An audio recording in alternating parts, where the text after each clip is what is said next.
ఓం శ్రీ మాత్రే నమః. మేషరాశి వారికి నవంబర్ నెల 12, 13, 14 తేదీల్లో ఒక వ్యక్తి కారణంగా జరగబోయేది ఇదే. వీరి భవిష్యత్తులో మార్పులు మీ దశ తిరగబోతోంది. అసలు ఈ మేషరాశి వారి జీవితం ఏ విధంగా ఉండబోతోంది? నవంబర్ నెల 12, 13, 14 తేదీల్లో వీరికి ఒక వ్యక్తి కారణంగా జరగబోయే మార్పులు ఏ విధంగా ఉంటాయి? వీరి జీవితం అనేది విధంగా మారబోతోంది. అన్ని విషయాల గురించి కూడా ఇప్పుడైతే మనం క్లియర్గా ఈ వీడియో ద్వారా తెలుసుకుందాం. అంతకన్నా ముందు మీలో ఎవరైనా కొత్తగా మన ఛానల్ని చూస్తున్నట్లయితే తప్పకుండా వీడియోను లైక్ చేయండి. తప్పకుండా మన ఛానల్ని సబ్స్క్రైబ్ చేసుకోవడం మర్చిపోకండి. సబ్స్క్రైబ్ చేసుకోవడంతో పాటుగా పక్కనే ఉన్న బెల్ ఐకాన్లో ఆల్ని ట్యాప్ చేయండి. ఈ విధంగా చేయడం ద్వారా మేము పెట్టే ప్రతి వీడియో కూడా మీకు నోటిఫికేషన్ రూపంలో కనిపిస్తుంది. మీరు మిస్ కాకుండా మన వీడియోని చూడగలుగుతారు. ఇక వీడియోలోకి వెళ్ళిపోయి మేషరాశి వారి గురించి పూర్తి విషయాలు తెలుసుకుందాం. అశ్విని నక్షత్రం 1, 2, 3, 4 పాదాలు, భరణి నక్షత్రం 1, 2, 3, 4 పాదాలు, కృతిక నక్షత్రం 1వ పాదంలో జన్మించిన వారు మేషరాశికి చెందుతారు. మేషరాశి వారి చిహ్నము గొర్రె. మేషరాశి వారికి అధిపతి కుజుడు కావున ఈ రాశి వారి శాస్త్ర విద్య, సాంకేతిక విద్య, యుద్ధ విద్యలో ఎలాగైతేనా కొత్త టెక్నాలజీ నేర్చుకోవడంలోనూ కొత్త కొత్త పరికరాలు తయారు చేయడంలోనూ ఆరితేరి ఉంటారు. యుద్ధ ట్యాంకులను నడపడం, నేవీకి సంబంధించిన వాహనాలు నడపడం, యుద్ధ విమాన పైలట్లుగాను అన్ని సంబంధమైన సాంకేతిక వ్యవహారాలన్నింటిలో కూడా వీరు నిష్ణాతులుగా చెప్పవచ్చు. ఈ మేషరాశి వారికి సమయం అన్ని విధాలుగా కూడా అనుకూలత అనేది ఉంటుంది. ఈ రాశి వారికి ధర్మ బుద్ధితో వ్యవహరిస్తే మేలు జరుగుతుంది. ఆరోగ్యం చక్కగా ఉంటుంది. ప్రభావవంతమైనటువంటి వ్యక్తులతో కొత్త పరిచయాలు ఏర్పడతాయి. మీ ప్రవర్తన చుట్టుపక్కల వారికి ఆదర్శంగా నిలుస్తుంది. ఎంత పని భారం ఉన్నప్పటికీ కూడా ఆరోగ్యం విషయంలో నిర్లక్ష్యం చేయవద్దండి. నవగ్రహ ఆరాధన శుభప్రదమైన ఫలితాలు ఇస్తుందని చెప్పడంలో సందేహం లేదు. ఈ వారం మీరు చేసే కృషికి తగిన ఫలితం అయితే మీకు దక్కుతుంది. మంచి ప్రణాళికతో ముందుకు సాగితే విజయం సొంతం అవుతుంది.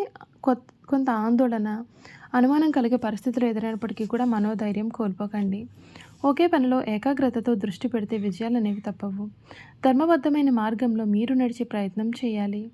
ఆర్థికంగా జాగ్రత్త అవసరం. ముఖ్యంగా పెట్టుబడులు లేదా అప్పుల విషయంలో వేగంగా నిర్ణయాలు తీసుకోకండి. ఉద్యోగంలో ఒత్తిడి పెరిగినా తోటి వారిని కలుపుకొని శాంతంగా వ్యవహరిస్తే అనుకూలత అనేది వస్తుంది. వ్యాపారంలో స్వయం కృషి మీద ఆధారపడి నిర్ణయాలు తీసుకుంటే మేలు. వారం మధ్యలో ఒక అద్భుతమైనటువంటి ముఖ్యమైనటువంటి పని సఫలం అవుతుంది. నవగ్రహ ధ్యానం మానసిక స్థైర్యాన్ని ఇస్తుందని చెప్పడంలో కూడా సందేహం లేదు. ఈ మేషరాశి వారికి నవంబర్ నెల వీరి పూర్తి జీవితం ఏ విధంగా ఉండబోతుందో ఇప్పుడైతే మనం తెలుసుకుందామండి. ఈ మేషరాశి వారికి ఈ నవంబర్ నెల అనేది చాలా అనుకూలత అనేది ఉంటుంది. ఈ రాశి వారి జీవితంలో ప్రథమార్థంలో వృత్తిలో అధికారానికి సవాలు ఉంటుంది. ఎందుకంటే మీ యొక్క 5వ ఇంటి అధిపతి సూర్యుడు నవంబర్ 16 వరకు 7వ ఇంట్లో నీచ స్థితిలో ఉన్నాడు. ఇది అహానికి సంబంధించిన గొడవలకు కారణం కావచ్చు. అయినా శుక్రుడు 7వ ఇంట్లో తన సొంత రాశిలో నవంబర్ 2 నుండి 25 వరకు ఉండడం మీ యొక్క భాగస్వామ్యాలకు రక్షణ ఇస్తుంది. మంచి వార్త ఏమిటి అంటే 4వ ఇంట్లో ఉచ్చస్థితిలో ఉన్న గురుడు నేనంతా ఇంట్లో ప్రశాంతతను, సంతోషాన్ని ఇస్తాడు. వృత్తిపరంగా మీకు ఒత్తిడి మరియు పనిభారం ఉంటుంది. మీరు ఉద్యోగం లేదా హోదాలో కూడా అనుకోని మార్పులు అయితే రావచ్చు. కొంతకాలం వేరే ప్రదేశానికి పనిచేయాల్సి రావచ్చు. ఇది మీకు చాలా ఒత్తిడిని, పనిభారాన్ని కూడా ఇస్తుంది. మీ యొక్క మేనేజర్లు లేదా పై అధికారులతో వాదించవద్దని సూచన. ఎందుకంటే నవంబర్ 16 వరకు కూడా సూర్యుడు నీచ స్థితిలో ఉండడం వలన మీ యొక్క వృత్తిలో కొంత సమస్యనైతే కలిగించవచ్చు. ఈ నెల మీ వృత్తికి సంబంధించిన ముఖ్యమైనటువంటి నిర్ణయాలను వాయిదా వేయడం మరియు ఓపికగా ఉండడం మంచిది. కొత్త ఉద్యోగం కోసం ప్రయత్నం చేసేవారు ఇతరులతో మాట్లాడేటప్పుడు జాగ్రత్తగా ఉండాలి. ఎందుకంటే బుధుడు 8వ ఇంట్లో సంచరిస్తూ వక్రించడం వలన కమ్యూనికేషన్లో సమస్యలు అనేవి రావచ్చు. మీ ఆలోచనలు మరియు ప్రణాళికలు కూడా సరిగ్గా పనిచేయలేకపోవచ్చు. కాబట్టి ఏదైనా సరే నిర్ణయం తీసుకునే ముందుగా 2 సార్లు ఆలోచించండి. ఆర్థికంగా కూడా ఈ సమయం సాధారణంగా కంటే కూడా తక్కువగా ఉంటుంది. ఎందుకంటే సంపాదనకు మరియు ఖర్చులకు పొంతన అనేది ఉండదు. 12వ ఇంట్లో శని ఉండడం వల్ల మీరు అనవసరమైన కారణాల కారణంగా డబ్బు అనేది ఖర్చు చేయవచ్చు. 4వ ఇంట్లో గురుడు ఉన్నప్పటికీ స్థిర ఆస్తులు, షేర్ మార్కెట్లు లేదా వాహనాలు కొనడానికి ఈ నెల మంచిది కాదు. 11వ ఇంట్లో రాహు ఉండడం వల్ల మీ యొక్క పరిచయాల ద్వారా కూడా కొంత ఆదాయం అనేది వస్తుంది. అయితే ఆకస్మిక ఖర్చులకు సిద్ధంగా ఉండండి. ఈ నెల చివరి 2 వారాల్లో కూడా ఆస్తి లేదా బీమా ద్వారా కూడా అనుకునే ఆర్థికపరమైన లాభాలు అయితే ఉంటాయండి. ఇది 8వ ఇల్లు చురుగ్గా ఉండడం, సూర్యుడు, కుజుడు, శుక్రుడు వలన కలిగే సాధారణ ఫలితం అయితే అవుతుంది. కుటుంబ పరంగా ఈ నెల మిశ్రమ ఫలితాలు ఉంటాయి.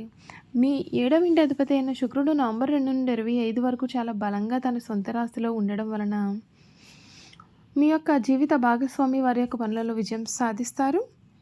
వారి నుండి మీకు మంచి మద్దతు కూడా ఉంటుంది. చూసారు కదండి, మేషరాశి వారి గురించి తెలుసుకున్నారు కదా. ఇక వీరి గుణగణాలు కూడా ఏ విధంగా ఉండబోతున్నాయో తెలుసుకుందాం. మేషరాశి వారు జన్మ నాయకులు. వీరు పోలీసు, యుద్ధ శాఖల్లో బాగా రాణిస్తారు. యంత్రములు, ఫ్యాక్టరీలు నడుపుట, పెద్ద పెద్ద వ్యాపార సంస్థలు నడుపుట వీరికి చాలా సులభము. ఖనిజములు, వస్తు సామగ్రి, శాస్త్ర చికిత్సా పరికరాలు మొదలగునవి వీరికి లాభదాయకం అవుతాయి. ఈ రాశి వారు రాజకీయాలందు సమర్థులై వ్యవహరిస్తారు. వీరికి ఉన్న ప్రజ్ఞాపాఠం వలన వీరికి శత్రువులు కూడా ఏర్పడతారు. దీని వలన వీరికి ప్రాణహాని కూడా ఉంటుంది. ఈ రాశి వారు క్రీడలందు రాణిస్తారు. వీరికి చక్కని దర్శన జ్ఞానం ఉంటుంది. మేషరాశి వారు తమ వివాహ జీవితంలో క్రమశిక్షణతో మెలగాలి. క్రమశిక్షణ, వివేకం వీరికి చాలా అవసరము.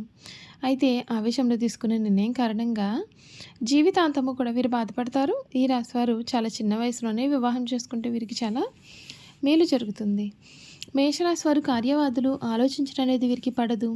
మనసులో తట్టిన ఆలోచన ఎటువంటిదైనా సరే కార్యరూపాన పెట్టనేది వీరికి నిద్ర పట్టదు. వీరిలో క్రమశిక్షణ అధికంగా ఉంటుంది కాబట్టి వీరి క్రింద పనిచేసేవారు కూడా వీరంటే భయంతో పనిచేస్తారు, కానీ వీరంటే గౌరవం మాత్రం ఉండదు. ఈ రాశి వారికి నీచగ్రహ వీక్షణ ఉన్నప్పుడు మొరటుగా ప్రవర్తిస్తారు. దుర్బుద్ధి ఎక్కువగా ఉంటుంది. ఏ విషయం నందు అయినా సరే ముక్కుసూటిగా ప్రవర్తించడం వలన, తాను పట్టిన కుందేలకు మూడే కళ్ళు అని వ్యవహరించడం వలన ఈ రాశి వారు చాలా ఇబ్బందులు పడతారు. వీరిలో ఉన్నటువంటి ఆందోళన, అసహనం, ఆవేశము, అనారోగ్య సమస్యలను కొని తెచ్చుకుంటారు. వీరికి వయసు దాటిన కొద్దీ కూడా రక్తపోటు, రక్తనాళంలో చిట్లుట, మెదడుకు సంబంధించిన పక్షవాతములు వంటి రోగములు రావచ్చు. ఎందువలన వీరు శస్త్రచికిత్స చేయించుకోవలసి వస్తుంది. ఈ రాశి వారు తమ జీవితంలో సహనము, ఓర్పు, వినయము, లౌకిక జ్ఞానము అలవర్చుకున్న అపజయం అనేది చెంత చేరదు. మేషరాశి వారిలో మొండితనం ఎక్కువగానే ఉంటుంది. ఏదైనా సాధించడంలో ఎక్కువగా మొండితనం చూపిస్తారు. ఆ పని అయ్యేదాకా కూడా నిద్రపట్టిన మనస్తత్వాన్ని వీరు కలిగి ఉంటారు. అనుకున్నది సాధించేదాకా వీరికి నిద్ర ఉండదు, మనశ్శాంతి ఉండదు. వీరు సుఖంగా ఉండరు, ఎదుటి వారిని కూడా సుఖంగా ఉండనివ్వరు. మేషరాశి వారికి తొందరగా కోపం వస్తుంది. అలాగే తొందరపాటుతనం, ఆవేశం కూడా వీరిలో ఉంటాయి. అంతేకాదు ఆవేశం వలన నష్టపోతూ ఉంటారు కూడా. తమ తొందరపాటుతనంతో తమకు కావలసిన వాటిని దూరం చేసుకుంటూ ఉంటారు. కొన్ని తప్పులు చేస్తారు. అలాగే కొన్ని వ్యవహారాలు వీరు చిక్కుకుపోయే అవకాశాలు కూడా ఉన్నాయి. అలాగే అనవసరపు ఖర్చులు చేస్తారు. తక్కువ ఖరీదు చేసే వస్తువులు కూడా ఎక్కువ ఖరీదు పెట్టుకుంటూ ఉంటారు.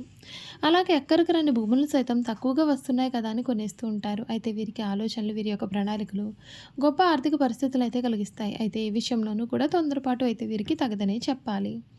చూసారు కదండి, మేషరాశి వారి గురించి అయితే తెలుసుకున్నారు కదా. ఈ వీడియో కనుక మీకు నచ్చినట్లయితే తప్పకుండా వీడియోని లైక్ చేయండి. తప్పకుండా మన ఛానల్ని సబ్స్క్రైబ్ చేసుకోవడం మర్చిపోకండి. సబ్స్క్రైబ్ చేసుకోవడంతో పాటుగా పక్కనే ఉన్న బెల్ ఐకాన్లో ఆల్ని ట్యాప్ చేయండి.